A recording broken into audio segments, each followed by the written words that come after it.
Bonjour à toutes et à tous. Madame la greffière, veuillez donner le numéro de l'affaire. La greffière, bonjour, affaire IT 0690 T, le procureur contre Gotovina, Tchermak et Markac. Le président, merci madame.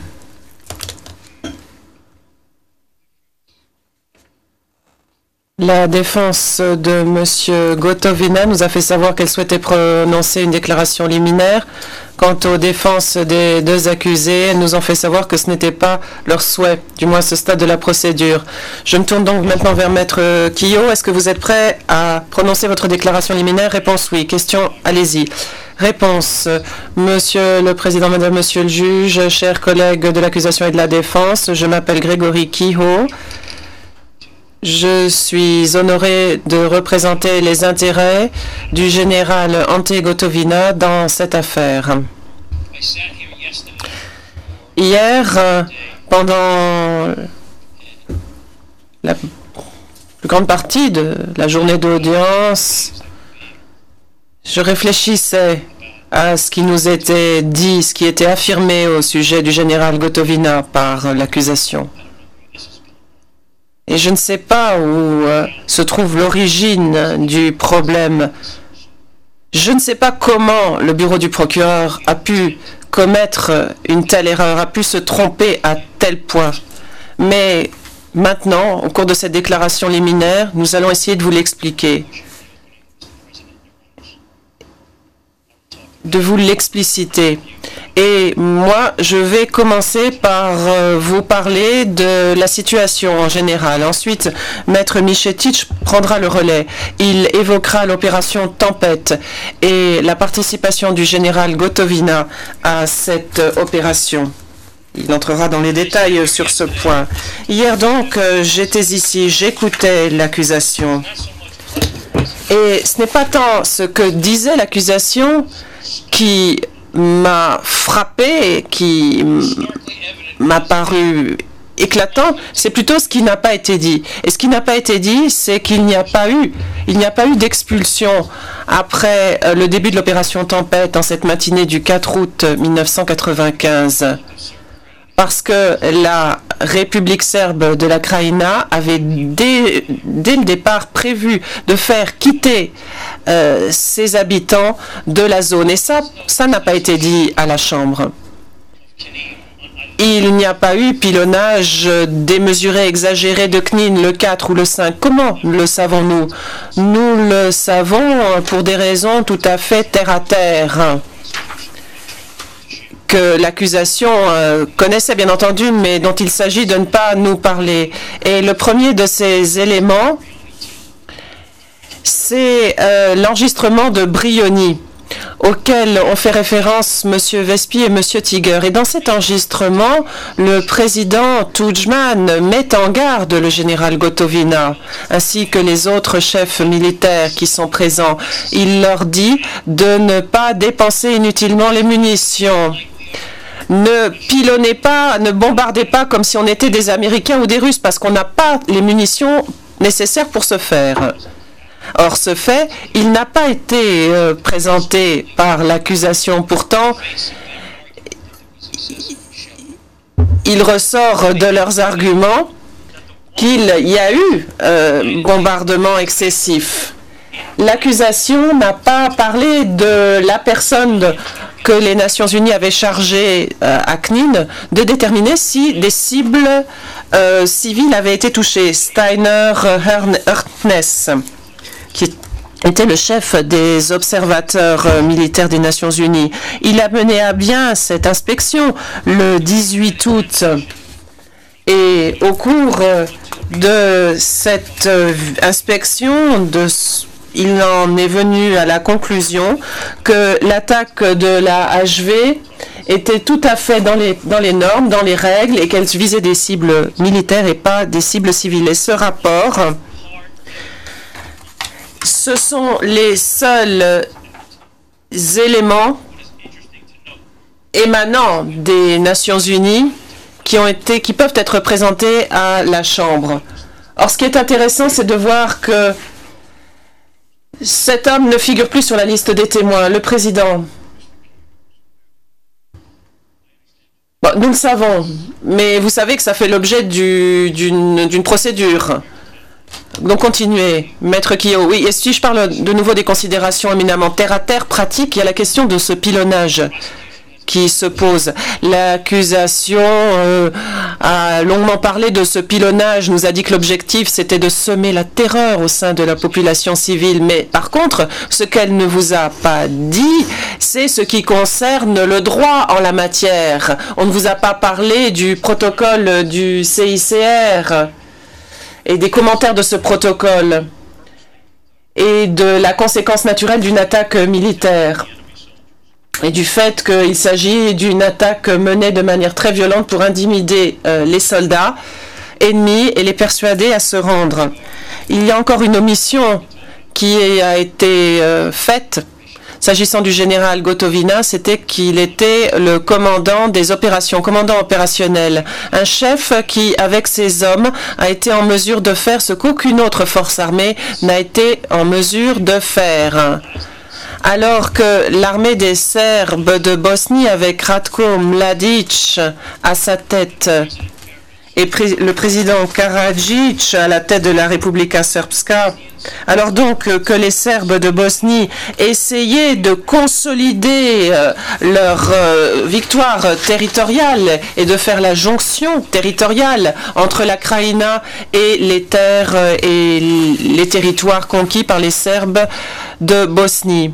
Eh bien, à ce moment-là, il y a un homme qui a entraîné la défaite de l'armée des Serbes de Bosnie à la fin de la guerre en ex-Yougoslavie. Il y a un homme qui, à la tête d'une armée, a mis un terme au carnage qui a dévasté l'ex-Yougoslavie de 91 à 95. Un homme, et c'est celui qui est assis ici. Avec la HV, sous son commandement et ensuite avec la coopération de l'armée des musulmans de Bosnie, il est parvenu à faire ce qu'aucune armée étrangère n'est parvenue à faire.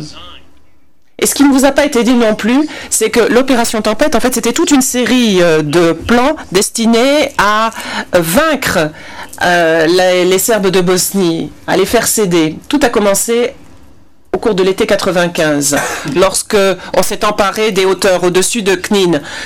Ensuite, on est passé à l'opération Tempête, le 4, le 5 et le 6 août, pour ensuite passer à l'opération Maestral en octobre et en novembre.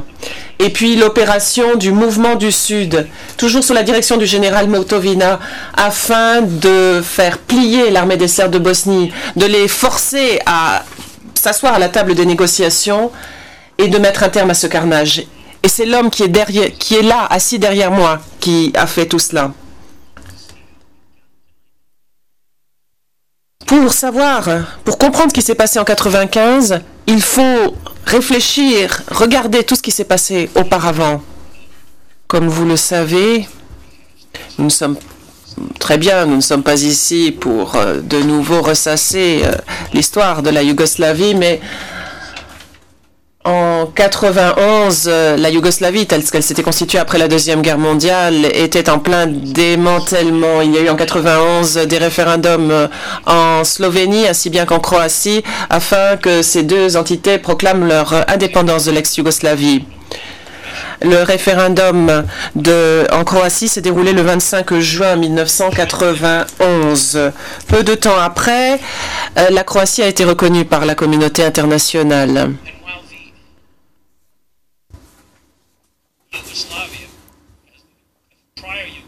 Et l'ancienne Yougoslavie était dirigée par l'ancienne armée populaire yougoslave, la JNA, et Slobodan Milošević. Et peu leur importait finalement que les Slovènes s'en aillent. En revanche, ils souhaitaient ardemment que tous les Serbes restent au sein de l'ex-Yougoslavie, de cette ancienne Yougoslavie. On voit donc que peu à peu évoluer la situation et se dessiner l'idée d'une grande Serbie dans les propos de Slobodan Milošević, une grande Serbie qui permettra à tous les Serbes de vivre au sein d'un seul et même État. Et même si un référendum démocratique a été organisé en Croatie, au terme duquel les Croates ont décidé de quitter l'ex-Yougoslavie, eh bien non, il ne fallait pas l'accepter. On n'était pas prêt à l'accepter. Slobodan Milošević n'allait pas permettre à la Croatie d'aller de son côté avec les Serbes qui vivaient en Krajina, en Slavonie orientale et en Slavonie occidentale, avec d'un côté Vukovar à l'est et également donc la Slavonie occidentale.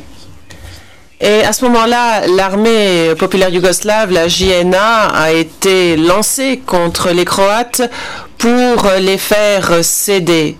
Et ce qui s'est passé ensuite, c'est du domaine de l'horreur. On ne peut pas dire les choses autrement. Je vous montrerai dans quelques instants ce qui a suivi cette offensive. L'armée, une des armées les plus puissantes d'Europe, s'attaque à la population civile de Croatie pour faire plier cette population, pour faire plier cette Croatie. Et puis on se demande bien pourquoi les Croates n'ont pas riposté, n'ont pas réagi. Eh bien, la réalité des choses en 91, Monsieur le Président, Madame, Monsieur le Juge, c'est qu'en 91, la Croatie n'avait rien lui permettant de combattre, de se défendre. C'était un pays tout jeune, un pays qui n'avait pas d'armée, pas de soldats, et qui était confronté à l'armée populaire yougoslave, une des armées les plus puissantes de tout le continent européen. Et parallèlement à cette attaque de l'armée populaire yougoslave, on voit dans cette république serbe de la Krajina apparaître des individus tels que Milan Martić, Milan Babić, Radovan Karadzic et sans oublier bien entendu le général Mladić. Il est fort intéressant de remarquer que dès 91, quand a pris naissance la République serbe de la Krajina avec Martić et Babić à sa tête, l'un des officiers de la JNA qui leur a apporté un soutien militaire, c'était qui? Eh bien, c'était Ratko Mladić. Alors que la Croatie était un pays démocratique, ce pays, donc en juin 91, on a vu apparaître la République serbe de la Krajina, qui s'est autoproclamée, a déclaré son indépendance en été 91. Elle a bénéficié du soutien de la JNA en Slavonie occidentale et orientale, si bien qu'il y avait un tiers de la République de Croatie, à ce moment-là, qui était contrôlé par les Serbes et la JNA. Et ce qui s'est passé ensuite, c'est du domaine de l'horreur, je l'ai déjà dit. Il suffit de se souvenir de ce qui s'est passé dans cette magnifique ville baroque de Vukovar sur les bords du Danube. C'est à ce moment-là seulement qu'on commence à comprendre l'ampleur du carnage qui a été infligé à la population croate à la fin de l'année 91 et jusqu'à la fin de la guerre, jusqu'au cessez-le-feu en novembre 91. Je souhaiterais vous montrer quelques images, une brève illustration de ce carnage, ce qui vous permettront d'appréhender, de comprendre l'histoire de ce pays qui a décidé de déclarer sa souveraineté, son indépendance. Le président, allez-y.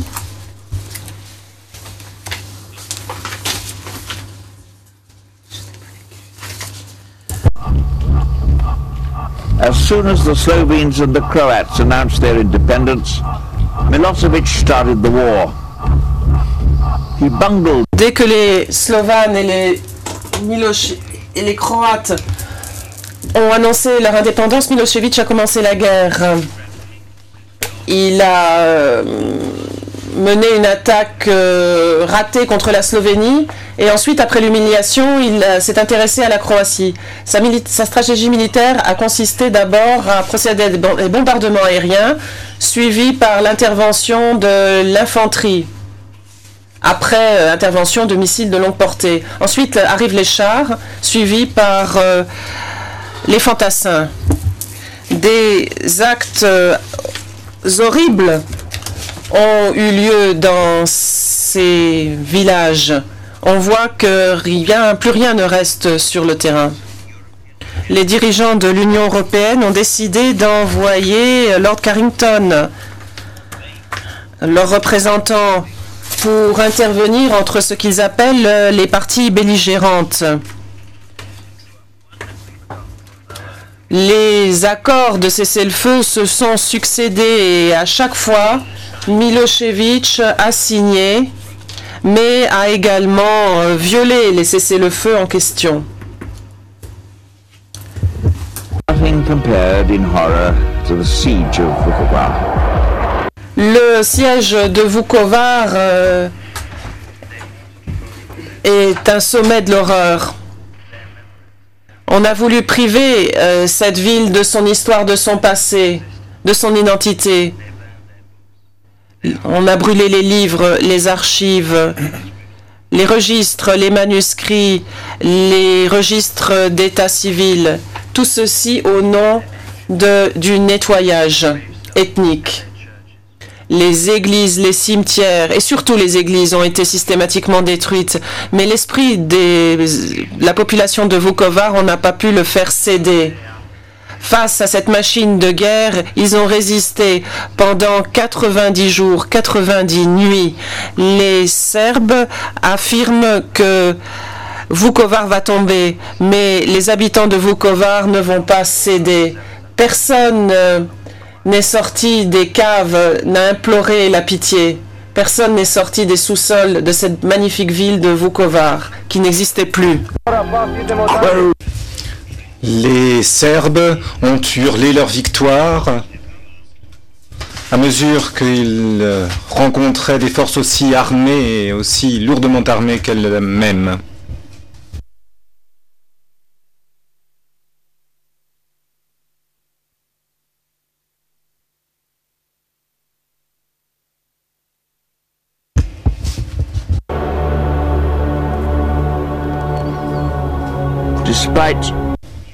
Malgré tous les éléments prouvant le contraire, souvent les Serbes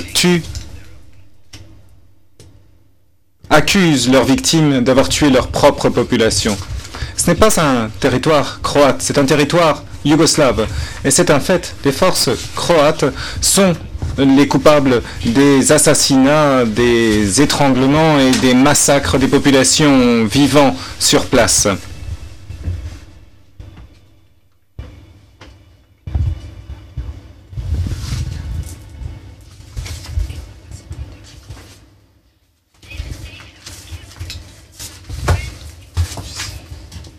Interview.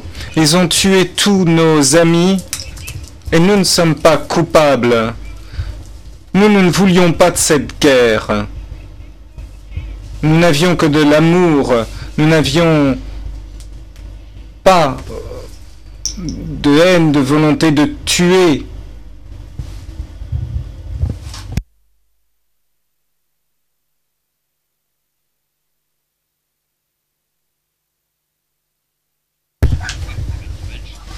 Les Français ont souhaité une intervention plus efficace.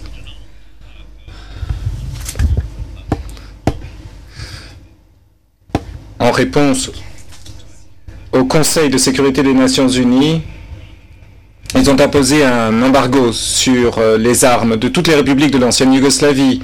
Mais les Croates étaient pratiquement sans défense, alors que les généraux de l'armée fédérale se vantaient d'être parvenus à mettre de côté des arsenals suffisants pour que la guerre puisse continuer pendant 6 ans. La technologie était supérieure et leur permettait de conquérir avec grande facilité un tiers du territoire de la Croatie. Ils ont également détruit de façon parfaitement arbitraire et sans que cela n'ait aucune logique des villages dans la région de Dubrovnik. Interview.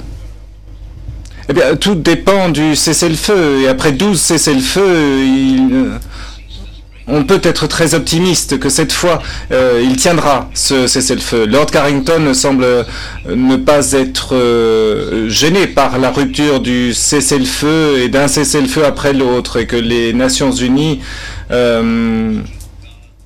est envoyé leur propre responsable, Cyrus Vance, pour voir ce qu'il allait pouvoir se faire. Tout cela a empêché les Croates de se retirer de leur propre territoire. Milošević avait perdu la bataille de Dubrovnik, mais il avait de quoi être satisfait. Il avait conquis après tout un tiers du territoire de la Croatie. Il avait mis à mal son économie, tué plus de 9000 personnes, rendu presque un quart d'un million de personnes sans domicile et avait détruit 400 églises catholiques en pratiquant le nettoyage ethnique. Il a montré ce qu'il entend par le nettoyage ethnique. Et là, il s'agit du fascisme, bien sûr. Les questions qui se sont posées, c'est de savoir pourquoi la guerre ne peut pas être arrêtée. À quoi sert l'OTAN, par exemple? Les Américains ont menacé de procéder à des frappes aériennes et là, le bombardement s'est arrêté. Mais ce bombardement a repris dès qu'on a vu qu'il ne s'agissait que de mots. Cela n'a jamais été une guerre civile. Ce n'était qu'une attaque contre la population civile non armée et qui a été effectuée par une armée lourdement armée. Il s'agissait d'un génocide. Comme cela a été toujours affirmé par le président Izetbegović.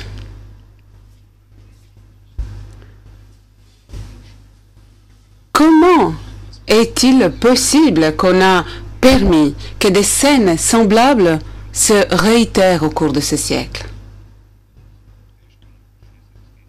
Cette population sécessionniste serbe lourdement armée a déjà conquis facilement 2/3 de la Bosnie-Herzégovine. Des pilonnages, des gens qui attendaient dans la queue pour avoir du pain, comme le massacre qui a eu lieu dans le marché de Sarajevo, a choqué le monde entier. Jamais nos dirigeants n'ont été aussi méprisables que quand ils prétendaient de ne pas savoir si ce n'était peut-être pas les musulmans qui étaient à l'origine de ces massacres, si ce n'était pas de leur faute. Et les gens se sont posés à nouveau cette question. Pourquoi ne peut-on pas arrêter la guerre?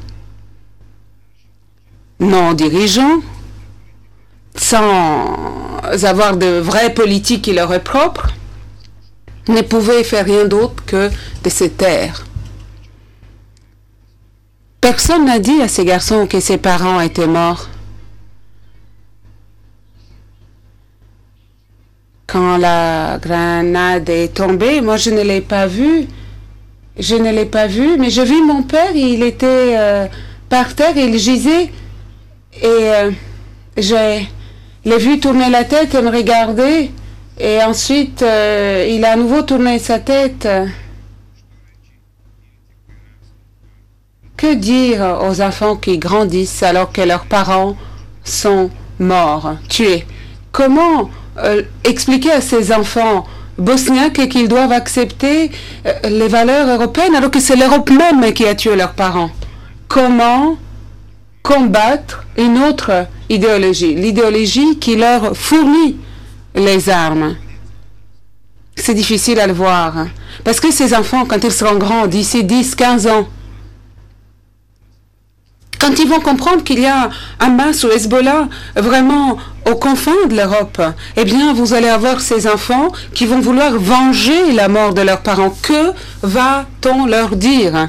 On va leur dire qu'ils sont des terroristes, mais comment peut-on les traiter des terroristes alors qu'ils sont finalement rien d'autre que des victimes de la terreur? Nos dirigeants ont bafoué tous les accords internationaux pertinents qu'ils ont signés à notre nom. Nos dirigeants ont fermé les yeux, l'esprit. Leurs cœurs se sont endurcis devant les conséquences de ce qui était finalement leur propre proposition. Ils tolèrent et même il soutient ce régime fasciste qui est à nos portes. Et il y a des crimes terribles qui ont lieu en ce moment même au nom du nettoyage ethnique. Et quand on parle de nous, comment nous, on peut vivre avec cette honte en sachant qu'on a tourné la tête?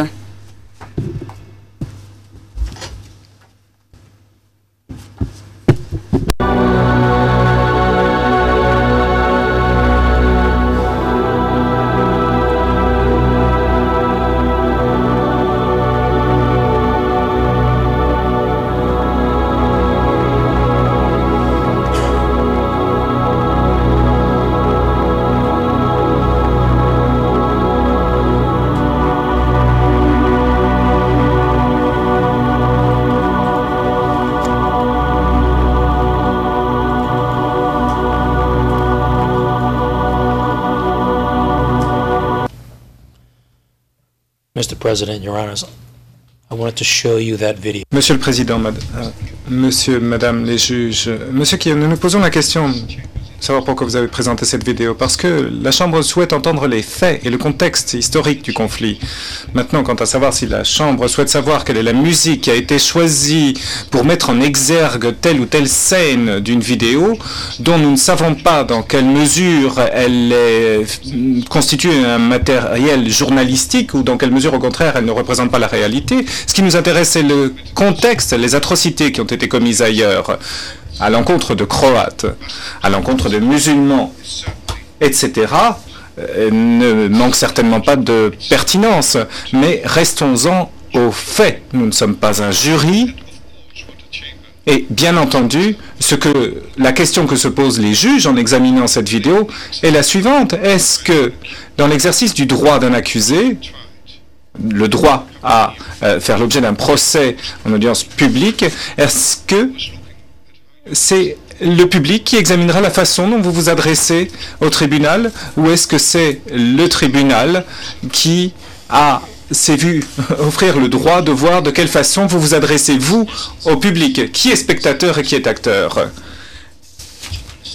Monsieur Kehoe, Monsieur le Président, l'essence ici est de veiller à savoir comment tout cela a fonctionné, l'opération Tempête, les conséquences de l'opération Tempête, et pour le comprendre, il est indispensable de comprendre ce qui s'est passé en amont et de voir quelle a été l'évolution de la situation qui a mené à ce résultat. Ce qui est important également dans la question de Vukovar que nous venons de présenter est le fait suivant, et je vous montrerai une vidéo qui opère une comparaison entre ce qui s'est passé à Vukovar d'une part et ce qui s'est passé à Knin de l'autre. Et je vous demande, Monsieur le Président, Madame, Monsieur les juges, de bien vouloir examiner ces faits-là. Le Président, Monsieur Kehoe, j'ai bien compris, le message était clair. Par conséquent, nous n'avons pas besoin d'opérer une comparaison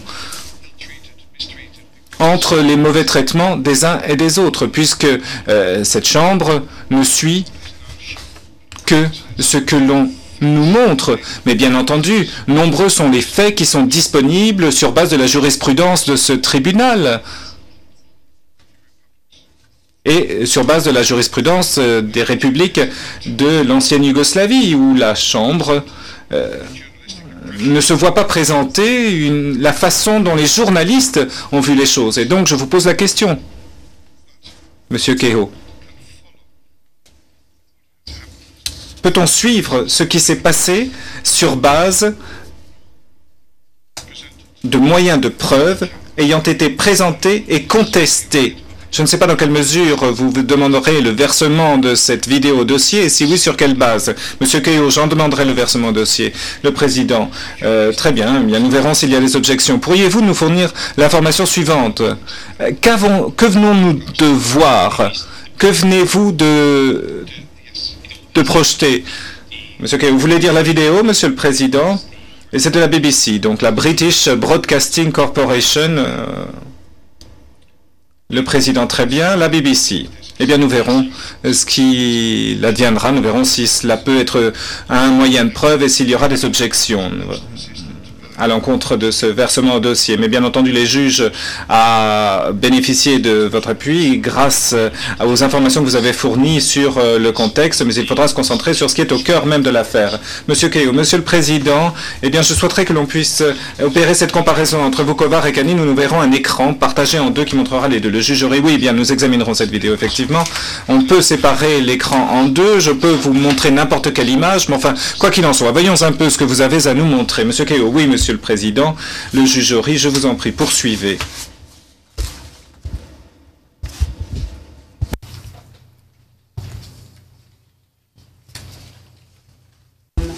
Apparaissent à l'écran deux images, un écran séparé en deux. Décembre 91 à gauche, 4 août 95 à droite. Vukovar à gauche, Knin à droite.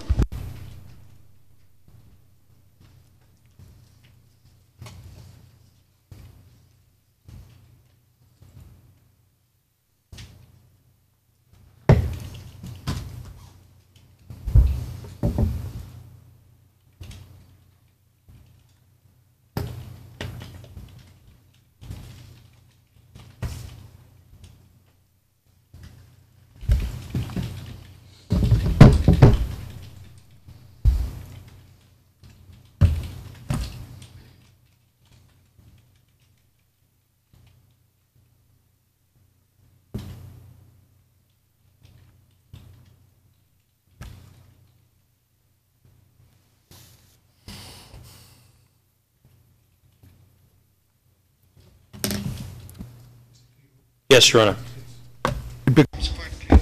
Monsieur Kehoe, oui, Monsieur le Président, bien, je crois que manifestement nous avons compris ce que vous essayez de nous montrer lorsque vous nous montrez une vidéo sur laquelle on voit apparaître d'un côté Knin avec des bâtiments qui sont en parfait état et vous montrez de l'autre côté des images de Vukovar où les bâtiments sont dans un état lamentable. C'est, j'imagine, ce que vous souhaitiez que la Chambre comprenne. Eh bien, si c'était votre objectif, sachez que vous êtes parvenu à vos fins et nous avons compris la position de la défense. La défense nous dit qu'à Knin, les bâtiments n'étaient pratiquement pas endommagés, alors qu'à Vukovar, ils étaient complètement détruits. La Chambre vous a bien compris, Monsieur Kehoe. Monsieur Kehoe, oui. Monsieur le Président, le bureau du procureur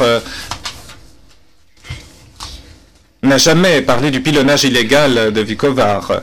Le juge Ori, vous savez ce qu'il en est, je vous en prie. Poursuivez, Maître Kehoe. Monsieur le Président, si vous le permettez, je souhaiterais revenir sur un élément qui est important s'agissant de l'évolution de cette affaire, parce que si l'on se reporte à 1991, on s'aperçoit qu'il n'y a pas d'armée de la République de Croatie. Elle était en cours de constitution, de formation, mais elle n'avait pas de quoi lutter contre la JNA, l'armée yougoslave. Donc ce qui s'est passé après la solidification des terrains acquis par la JNA et la Yougoslavie République de Croatie, un plan de défense a été élaboré, auquel on fait référence dans la vidéo. Et en janvier 1992, et j'ai de quoi vous le montrer à l'écran, on voit les zones qui apparaissent sur la carte en orange, qui ont été conquises par les forces serbes, tant de la Krajina que de la JNA, qui sont ensuite devenus des protectorats des Nations Unies, des zones protégées par les Nations Unies, le tout étant consolidé par le plan Vance. C'est le plan Vance, donc, qui en 1992 est parvenu au résultat suivant, à savoir de consolider les territoires acquis par les Serbes. La conception de ce plan, avec l'arrivée de la Fort-Pronu en 1992, était de veiller à ce que les Nations Unies soient, comme le dit l'arrêt Martic, de veiller à ce que les zones demeurent démilitarisées et à ce que toutes les personnes résidant dans ces zones soient protégées de la crainte d'attaques armées.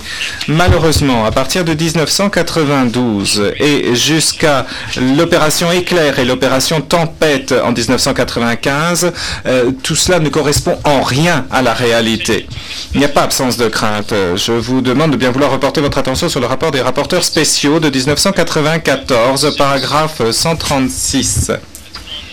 Vous le voyez apparaître à l'écran.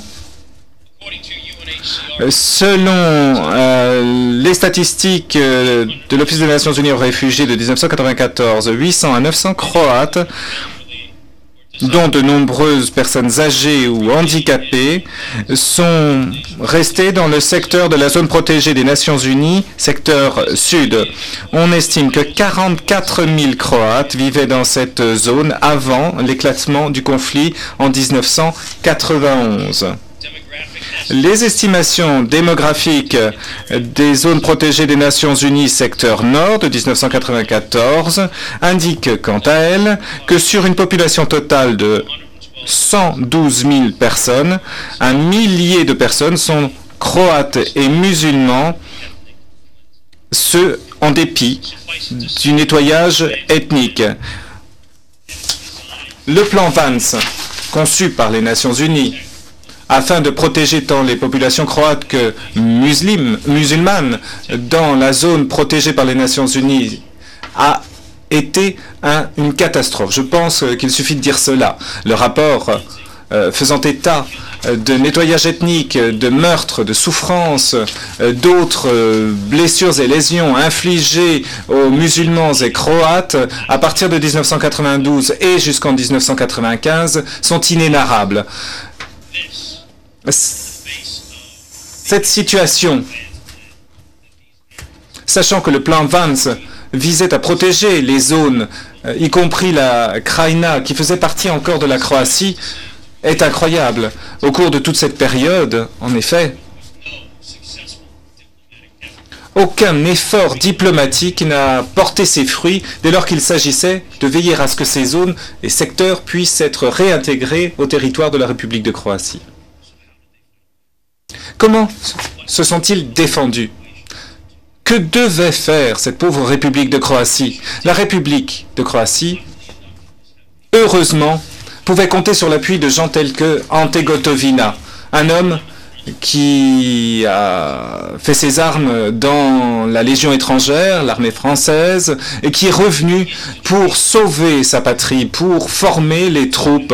Le général Gotovina n'avait pas un parcours d'endoctrinement par la JNA avec les blessures infligées à Vukovar notamment, comme vous avez pu le voir s'agissant de Vukovar. Il est revenu en 1991, il a petit à petit gravi les échelons dans l'armée croate pour finir par être l'homme à l'avant-front. Non pas un militaire dans les bureaux douillets derrière les lignes de front, non, un homme qui était vraiment avec ses troupes et qui a été à la hauteur des attentes. Il a bénéficier de l'aide. Vous avez pu voir que l'NPRI a pu l'aider et aider l'armée croate afin d'assister à la création, la mise sur pied de cette armée croate. Le général Gotovina a créé un centre de formation des officiers où l'on enseignait le droit humanitaire international. Les diplômés de cette académie militaire, les premiers diplômés, sont sortis en 1994. C'était donc une armée qui était en train de croître petit à petit. Mais pendant toute cette période, Monsieur le Président, Madame, Monsieur les juges, pendant toute cette période, un homme,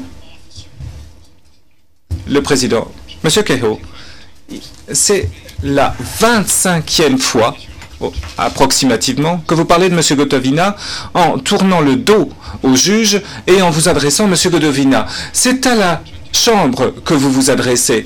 Et je pense que le geste que vous avez fait pour indiquer qui était M. Gotovina est superflu. Nous savons maintenant qui est M. Gotovina, qu'il est derrière vous. Vous n'êtes pas dans un théâtre, M. Kehoe. Vous êtes dans un tribunal, dans un prétoire, face à des juges professionnels. Je vous prierai d'adopter un comportement à l'avenant. M. Kehoe, M. Gotovina a mené ses hommes à la bataille et n'a jamais perdu de vue le bien, la séparation entre le bien et le mal. Monsieur le Président, Madame, Monsieur les juges, je souhaiterais vous montrer à présent un bref entretien au cours duquel Monsieur Gotovina se présente et présente ses activités au cours de la bataille. Le juge Horry, je vous en prie, continuez. À l'époque, le général Gotovina m'avait simplement demandé de venir, mais il ne m'avait pas dit à ce moment-là qu'il y avait une opération militaire répondant au nom de Meslenica, qui avait été conduite 5 jours après ma rencontre avec les officiers dans l'arrière-pays de Zadar. Le général Gotovina voulait que je applique les principes catholiques qui s'appliquent à la conduite de la guerre. Ce sont des questions qui l'intéressaient tant lui et ses associés étaient présents sur place. Et donc, tout au long de la lecture, la conférence et les discussions qui ont été tenues, il voulait que je parle de l'enseignement de l'Église catholique quand il s'agit du comportement des soldats dans une guerre de défense de la patrie. Donc de dire quels sont les principes qui régissent les actions militaires pendant les événements qui sont les événements de la guerre. À l'époque, je ne savais pas quelles étaient ces raisons. Je ne savais pas pourquoi il m'a invité.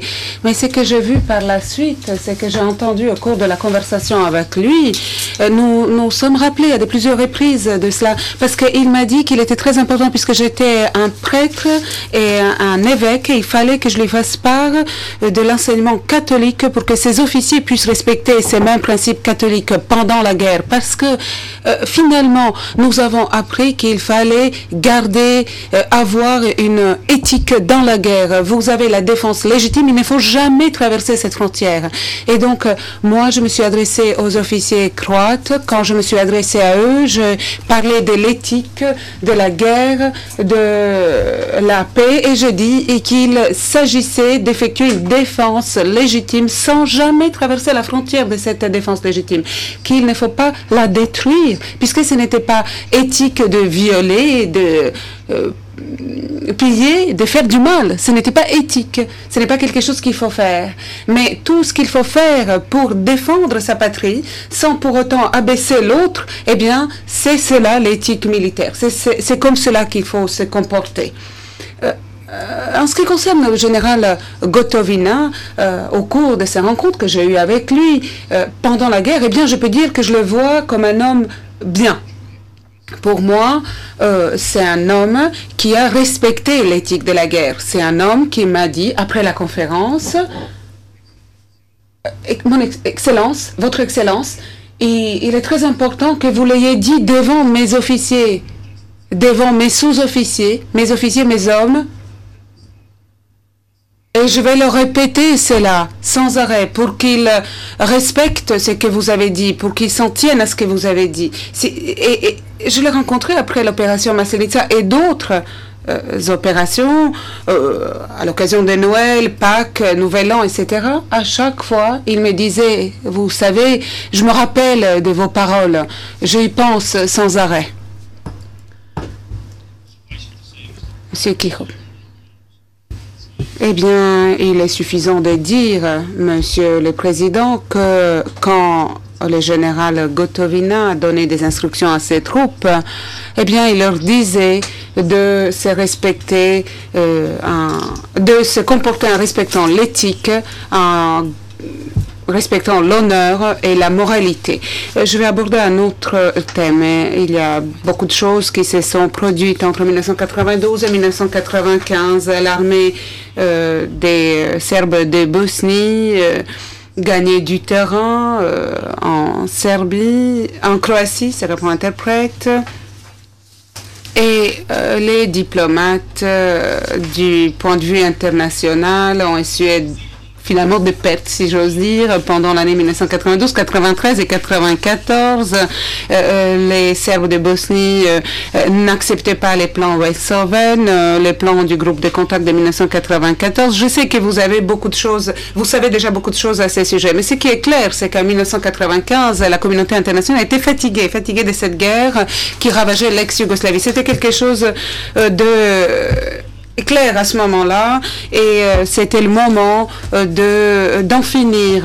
Les Serbes de Bosnie ont compris que c'était le moment pour consolider leurs gains territoriaux, et ils avaient cette intention. La Republika Srpska et la République serbe de la Krajina ont commencé à travailler à cette fin. Au mois de février 1995, surtout le 20 février 1995, la République serbe et la République serbe de la Krajina ont annoncé qu'ils allaient allait créer un conseil commun de la défense. Et à partir de ce moment-là, ils agissent ensemble de façon officielle. Au mois de mars 1995, le président Karadzic a fait connaître son plan pour conquérir les enclaves de Srebrenica et de Žepa que nous allons voir sur l'écran bientôt. Le premier objectif était de se séparer des deux autres communautés nationales. Le deuxième objectif stratégique consistait en la création d'un corridor entre Semberia et Krajina.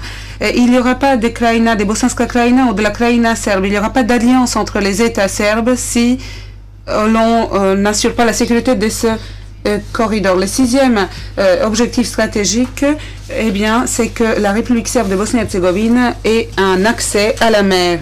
En 1997, au mois de mars, Radovan Karadzic a fait une directive qui visait à consolider les objectifs de Srebrenica et de Žepa. Et d'ailleurs, c'est le procureur qui l'a appelé comme ça, la directive numéro 7. Il s'agissait donc de faire en sorte que l'armée des Serbes de Bosnie puisse séparer physiquement les poches de Srebrenica et de Žepa le plus rapidement possible, de sorte qu'il n'y ait pas de communication entre les deux enclaves. Désormais, c'était une intention, il s'agissait d'une opération militaire qui visait à créer une situation impossible, sans aucune sécurité et sans aucun espoir de survie pour les habitants de Srebrenica. Cela a eu lieu au mois de mars 1995. Au mois de mai 1995, il n'y avait plus de cessez-le-feu. Il est arrivé à sa fin le 26 mai 1995. Les Serbes de Bosnie ont pris en otage les soldats des Nations Unies. Au mois de juillet 1995, vous avez la situation telle qu'elle est dans l'ex-Yougoslavie. Il n'y a pas d'espoir pour une solution paisible du conflit. Les Nations Unies commencent à réfléchir à la possibilité d'évacuer leurs forces et c'est là que la grande finale commence avec l'attaque sur Srebrenica et Žepa au cours de la première semaine du mois de juillet 1994. Malheureusement, et c'est vraiment tragique, comme les juges le savent bien, eh bien le monde entier s'était né à part, ne faisant rien, alors que 7000 musulmans de Bosnie étaient séparés et exécutés. La réaction de la communauté internationale était pratiquement inexistante. Il faut dire qu'à l'époque, le seul théâtre des opérations pour les Serbes était justement ces terrains-là. Comme vous ne le savez pas, vous voyez une carte sur l'écran, vous pouvez voir que les enclaves de Srebrenica et de Žepa ont précédé l'encerclement de Goražde et c'est très clair qu'au fur et à mesure que cette finale s'approchait de sa fin, eh bien les Serbes voulaient consolider leurs objectifs et il fallait qu'ils rapportent leur force sur ce qui se trouve complètement dans le coin, à savoir l'enclave de Bihać. Je sais que vous avez déjà entendu parler de la poche de l'enclave de Bihać. C'était une enclave de musulmans de Bosnie qui avait été encerclée par les Serbes de Bosnie. Mais pourquoi était-elle importante? Parce que avec la chute éventuelle de Bihać, les Serbes de Bosnie, côte à côte avec les Serbes de Krajina, se trouvaient réunis. Et là, vous avez l'objectif de Radovan Karadzic qui allait être réalisé. Il était essentiel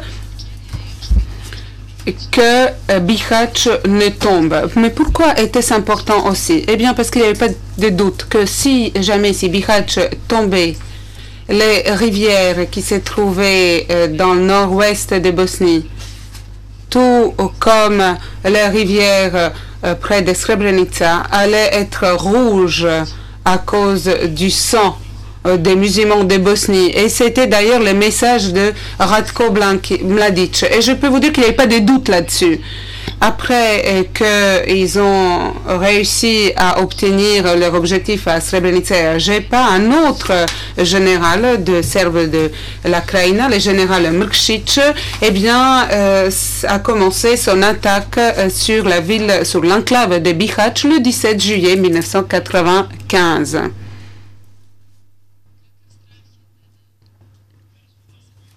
Alors, quelle était la peur ressentie par la communauté internationale à ce moment-là? L'ambassadeur Galbraith qui était l'ambassadeur des États-Unis d'Amérique à l'époque, a dit que le pire qui pourrait se passer dans le cas où Bihać tombait, eh bien, c'est que vous allez voir un massacre de 40 000 personnes. L'ambassadeur Galbraith a déposé dans l'affaire Milosevic en disant: nous étions très inquiets devant la possibilité que Bihać tombe et qu'il y ait une autre Srebrenica. Il y avait 4 fois plus de population à Bihać qu'à Srebrenica. Donc on avait peur d'être des témoins d'un massacre de 30 à 40 000 personnes si Mladic venait à faire la même chose là-bas. Au cours de sa déposition, dans l'affaire Markic, ambassadeur Galbraith a réitéré ses propos en disant, je cite, « Au mois de juillet 1995, les Serbes de Bosnie avaient écrasé Srebrenica en massacrant à peu près 7000 hommes et jeunes hommes et ils ont dévasté une autre zone protégée, Žepa. Et avec l'appui des forces de la République serbe de Krajina, ils se sont lancés dans l'attaque de Bihać et on avait l'impression qu'ils allaient gagner, réussir. Ce n'était pas tolérable, acceptable pour le gouvernement croate. Et ce n'était pas acceptable pour les Nations Unies, pour les États-Unis, se reprend l'interprète. Les Croates avaient peur que Bihać allait être vaincu aussi, qu'un autre massacre allait avoir lieu, que les survivants allaient se réfugier en Croatie, la Croatie qui avait déjà accepté depuis 1991 2 millions de réfugiés. Ils avaient peur qu'avec cela, on allait consolider encore une entité serbe de la République serbe de la Krajina, en plus des territoires déjà conquis en Bosnie, ce qui représenterait une grande perte pour la Croatie. Le gouvernement croate ne pouvait pas l'accepter, ne pouvait pas le permettre. Nous avons vu qu'il n'y avait aucune chance pour que les négociations de paix avec les Serbes de Krajina réussissent, vu que Milan Martić, l'accusé Martić d'ailleurs, ne voulait pas négocier. Alors, en guise de réaction à ce qui s'est passé, les gouvernements de Bosnie-Herzégovine et de la République de Croatie se sont réunis à Split au mois de juillet 1995, c'était le 22 juillet 1995, et ils se sont mis d'accord pour permettre aux Serbes de Bosnie, ou plutôt, ça reprend l'interprète, de permettre que les Croates agissent contre les Serbes de Bosnie et que l'armée croate intervienne en Bosnie. Ce qui s'est passé, c'est que le groupe était parti de la République serbe de la Krajina vers Bihać avec la permission du gouvernement de la Bosnie-Herzégovine. Le général Gotovina est parti dans cette attaque le 27 juillet à Grahovo pour relâcher la pression sur la poche de Bihać pour permettre à l'armée de Bosnie-Herzégovine de survivre. Et c'était lui qui était à la tête de cette attaque qui a commencé le 26 juillet et qui a été couronné de succès le 27 juillet. Il y a eu la retraite suite à cette attaque, l'attaque sur Bihać à l'époque, et Bihać n'est pas tombé. Les Serbes de Bosnie avec l'armée serbe, des Serbes de la Krajina n'ont pas réussi à faire tomber Bihać. Mais Milan Martić ne voulait pas continuer à vivre paisiblement dans la République de Croatie. Il ne voulait pas une solution paisible, il ne voulait pas des négociations. Vous allez entendre cela. La vidéo. Nous vivons ensemble avec les criminels. Nous comprenons que cette vie n'est pas possible pour la raison suivante, puisque nous n'avons aucune possibilité. C'est qu'on nous propose de nous réduire en esclaves et ce choix n'est pas possible. Nous devons aller jusqu'au bout parce que c'est une lutte pour la liberté. Il n'y a qu'une chose que nous devons avoir à tête, à savoir de nous défendre pour être suffisamment forts, suffisamment puissants. La République serbe de la Krajina ne fera jamais partie de la Croatie. Le président Martić a continué pour dire que le peuple serbe doit lutter jusqu'au bout. Il doit montrer à ces criminels que la République serbe de la Krajina va rester à jamais le territoire ethnique serbe. Fin de la vidéo. Monsieur Kicho, excusez-moi. Monsieur le Président, eh bien, pour consolider cela, les Serbes de Bosnie et les Serbes de la Krajina s'est préparé à la guerre. Et là, je vous prie de montrer l'enregistrement 18. Les Serbes de Bosnie et leurs alliés tiennent des réunions de crise urgente, pas parce que l'OTAN menace d'une action dure pour protéger les zones sûres. Le dirigeant des Serbes de Bosnie, le commandant Ratko Mladić, a rencontré les commandants des Serbes de la Krajina pour se mettre d'accord sur une stratégie commune. Monsieur Kicho, excusez-moi, Monsieur le Président, vous vouliez intervenir. Le Président, je suis la traduction et si vous faites une petite pause, vous allez entendre la fin de la traduction. Monsieur Kicho, merci. Et donc, les Serbes de Bosnie et les Serbes de la Krajina s'est préparé à la guerre. En même temps, ils essaient de gagner du temps en effectuant soi-disant des efforts sur le plan diplomatique. À Genève, il y a eu toute une série de réunions au cours du mois d'août. Mais ce qui est complètement clair, surtout à l'écoute de cet enregistrement vidéo qui date du 2 août 1995, c'est que Martić n'avait absolument aucune intention de procéder aux négociations de paix. Et regardez au milieu de la plage, là où il parle du plan Z4. Le plan Z4, c'était un plan proposé par l'ambassadeur Galbraith. Et ce plan prévoyait que les Serbes de Krajina doivent intégrer de façon paisible la République de Croatie. Ils doivent être intégrés de façon paisible dans la République de Croatie. Prić dit vous savez, ils sont éparpillés là-bas, mais nous ne pouvons pas accepter Z4. Martić, non, en aucun cas, on ne peut pas parler du plan 26, on ne peut pas parler du plan Z4. Donc, ils n'ont aucun intérêt à s'occuper de cela. Ils ne veulent pas faire cela. Ils s'occupent à élaborer les plans pour la guerre. Donc, tout cela a eu lieu, s'est déroulé en espace de quelques jours, pas plus que quelques jours. Et puis, il y a une dernière chose sur laquelle je voudrais attirer votre attention, à savoir la nouvelle de la BBC qui avait été reprise de la radio CNIN. Donc, le Président, vous devez vraiment ralentir pour les interprètes. Yes, Your Honor. What we have on the screen before. Peut-être devriez-vous répéter quelques dernières phrases que vous avez dit. A BBC. Ce qu'on a à l'écran, c'est un document qui vient de la BBC. Ça porte sur les négociations à Genève. Inutile d'entrer dans les détails de cet article, mais Prijić et les Serbes de la Krajina ne souhaitent nullement négocier une résolution pacifique du conflit. Et dans les premiers jours du mois d'août, on voit cette conversation interceptée, ces informations qui viennent des Serbes de la Krajina. Et le général Gotovina, Tudjman savent très bien que ceux qui sont face à eux essaient de gagner du temps, de se préparer à la guerre. Et celui qui va mener cette guerre avec le général Mrkić, ce n'est nul autre que Ratko Mladić. Et en juillet, le 30 juillet 1995, le général Mladic vient à Knin pour en parler. Et j'aimerais qu'on nous présente la vidéo.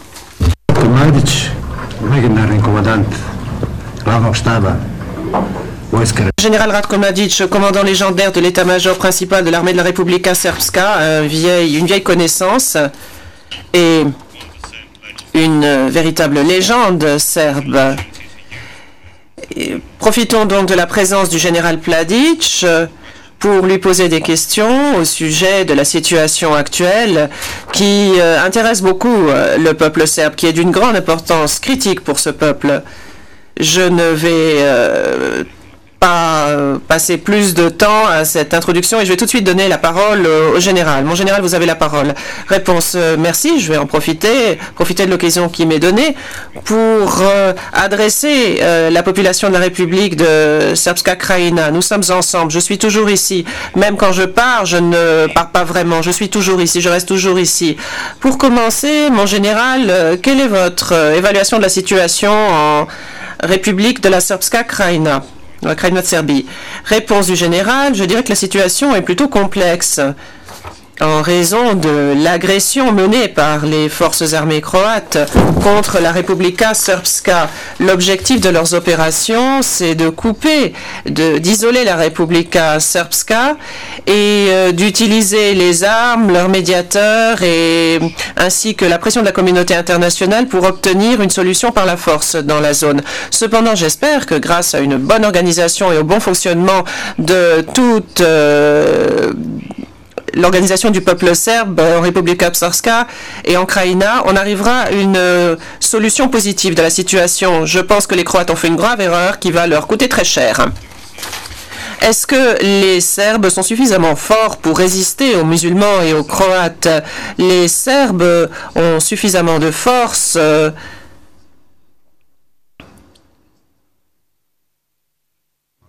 et si des pays du groupe islamo-germanique ne leur avaient pas apporté leur soutien, ils auraient perdu la guerre il y a longtemps. Chaque journée de guerre supplémentaire est une catastrophe.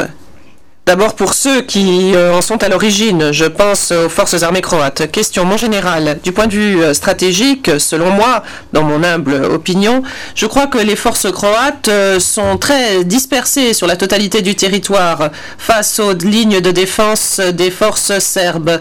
Dans quelle mesure ceci peut-il être d'une quelconque utilité ? Afin d'arriver à une démarche stratégique qui permettra de libérer nos territoires. Réponse.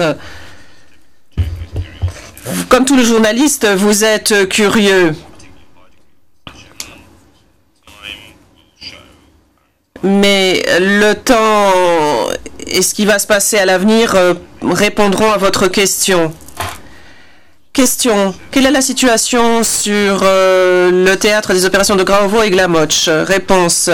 Les formations de l'armée croate sont entrées à Graovo ainsi qu'à Glamoc notamment et j'espère que nous reprendrons ces territoires occupés ainsi que d'autres en Republika Srpska très bientôt. Nous sommes notamment intéressés par ce qui se passe à Graovo et à Glamoc dans la zone de responsabilité du 2e corps de la Krajina.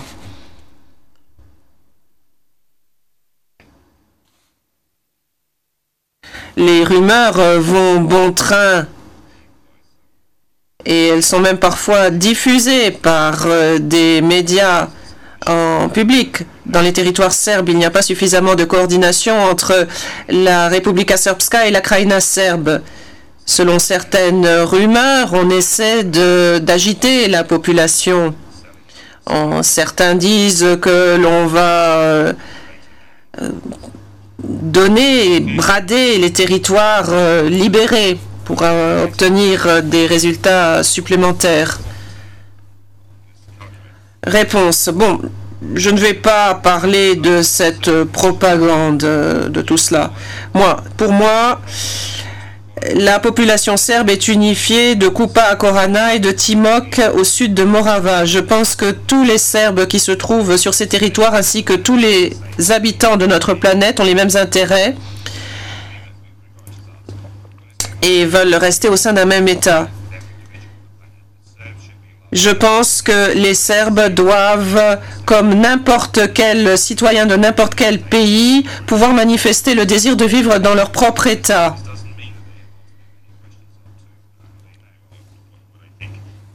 On me pose beaucoup de questions ici. Vos questions sont très valables, je dois dire.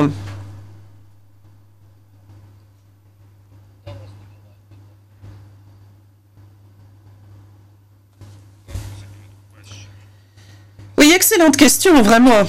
C'est pas la première fois que les formations Oustachi s'en prennent à nous. Je pense cependant que le temps est venu pour que tous ensemble, nous comprenions ce que beaucoup ont réalisé pendant cette guerre et ce dont j'ai parlé depuis longtemps. Je crois que de très graves erreurs ont été faites par certains qui ont affirmé que la guerre contre les Croates était définitivement finie ou bien qu'elle finirait au bout d'une semaine.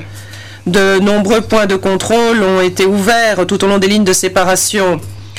On s'est même mis à organiser des matchs de football entre nous, mais je pense que ces décisions ont coûté très cher. Ça a entraîné des pertes humaines, de nombreux réfugiés et des villages brûlés. Mais j'espère que notre peuple a maintenant compris qu'il rassemblera toutes ses forces pour que l'on puisse se venger de l'agression croate et qu'on les renvoie où ils doivent être, sur leur propre territoire. Je dois en appeler à tout notre peuple, il doit rester résolu pour défendre nos foyers, pour défendre nos tombes. Il ne faut nullement céder à la tentation de réagir à la provocation, à la propagande. C'est seulement en utilisant nos forces que nous créerons notre propre État. Et nombreux sont nos enfants qui ont donné leur vie pour la Republika Srpska et pour la Krajina serbe. Ceci doit être une motivation. Nous restons vivants, nous restons debout et nous sommes déterminés à rester forts jusqu'à la victoire finale. Le journaliste, merci beaucoup. Mon général, la défense. J'attendais que la traduction en français soit finie, ce qui est le cas. Yes, quite clearly. Le président, allez-y. Maître Kyo, il est manifeste, ça ressort de cette interview, qu'on se prépare. On se prépare à Knin. On se prépare à consolider une fois pour toutes les gains territoriaux. Et comment est-ce qu'ils vont s'y prendre? De quelle manière? Est-ce qu'ils vont attaquer la poche de Bihac ainsi que d'autres territoires conquis par l'armée de la Croatie conformément au droit international en matière de guerre? Ou bien est-ce qu'ils vont utiliser les mêmes techniques qu'à Srebrenica et Jepa? Ratko Mladic y répond lui-même.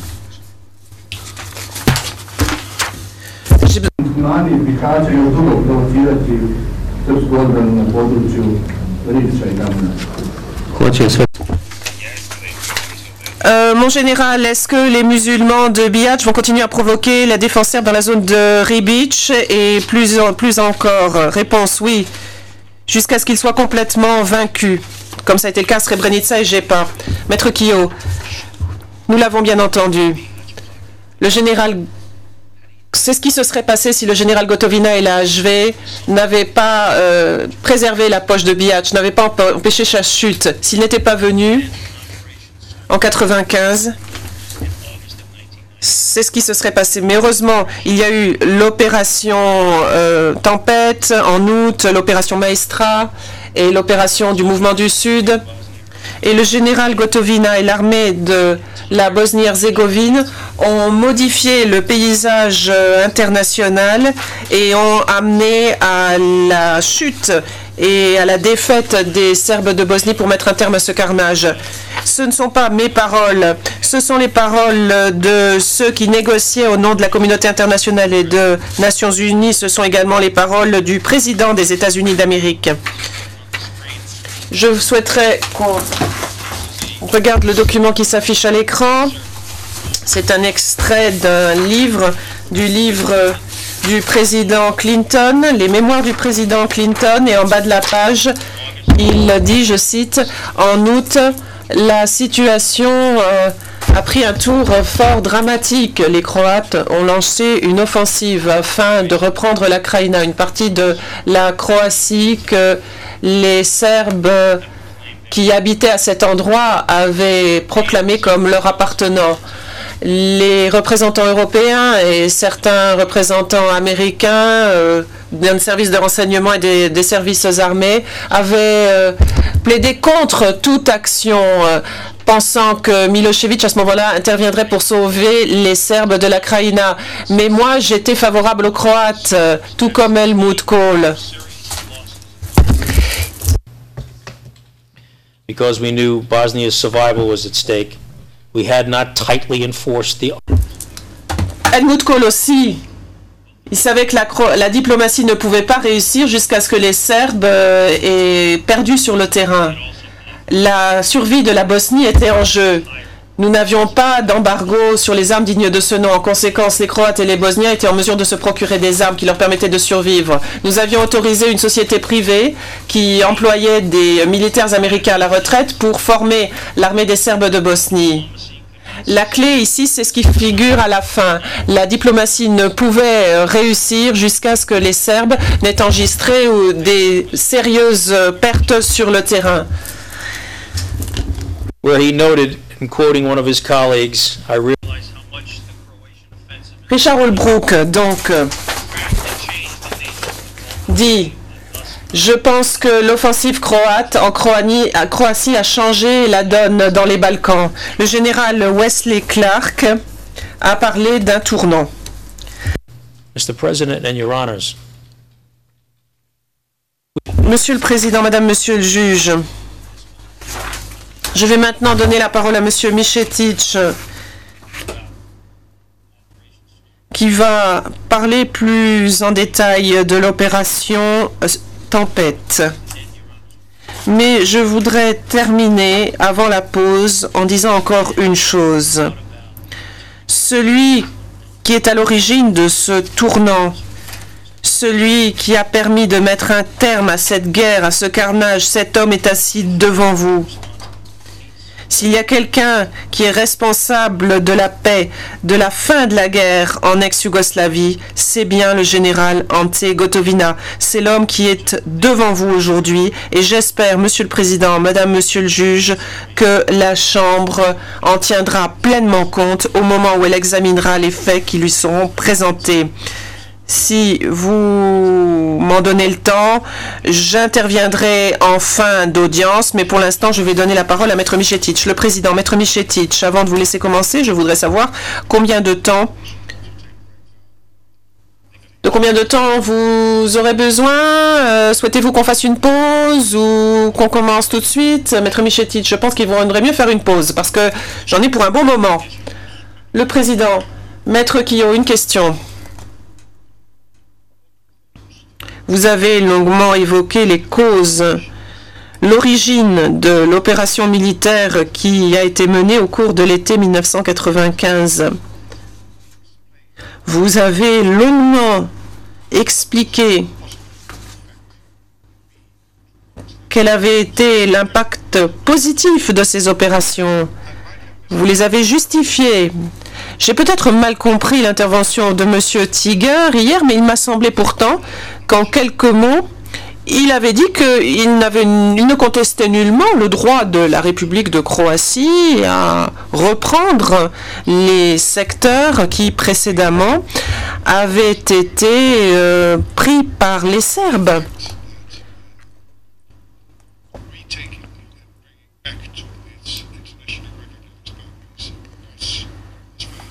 Si j'ai bien compris, donc on ne niait nullement du côté de l'accusation qu'un pays pouvait légitimement avoir le souhait de reprendre un territoire qu'on lui avait dérobé, qu'on lui avait pris. Si bien qu'à plusieurs reprises, à ce sujet, je me suis demandé ce qui divisait les partis sur ce point. Maître Quillot, merci de votre question. Je ne vais pas entrer dans des considérations juridiques, mais je pense qu'il est important de faire le distinguo entre un commandant opérationnel, d'une part, et quelqu'un qui est gouverneur militaire et qui a des responsabilités autres. Je vous renvoie à l'affaire du haut commandement allemand, le général Van Leb, avec des opérations de nettoyage ethnique menées par des groupes de SS rattachés au général Van Leb. Le tribunal, à cette occasion, avait noté que le général Van Leb était un commandant opérationnel des opérations. Il était responsable des opérations offensives. Et ce qui est très important ici, c'est de vous expliquer le rôle d'un commandant des opérations, d'un commandant opérationnel. Quelle est sa mission à cet homme? Eh bien, sa mission, c'était de défaire l'armée des Serbes de Croatie, ainsi que l'armée des Serbes de Bosnie. L'armée des Serbes de Croatie en République serbe de la Krajina, bien entendu, inutile de le dire.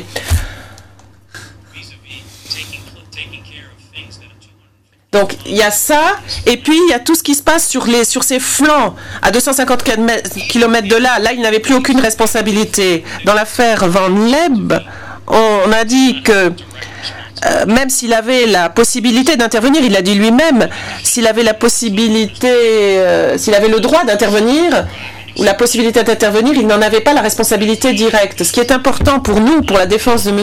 Gotovina, c'est de vous expliquer que c'était le commandant d'une opération, le commandant d'une offensive, dont l'objectif c'était de défaire, de vaincre les Serbes, non seulement en Krajina, mais aussi en Bosnie-Herzégovine. Et le droit va s'appliquer à ces faits-là. Je vous renvoie à l'arrêt Celebici, où on cite l'affaire du haut commandement. On s'inspire de cette affaire. Je pense qu'il est très important pour la défense du général Gotovina de vous expliquer ce que c'est qu'un commandant chargé des opérations, un commandant opérationnel. Le président, oui. Mais je ne sais pas s'il y a vraiment des accords sur entre les partis sur ce point. Nous allons faire une pause et nous reprendrons à 11h moins le quart.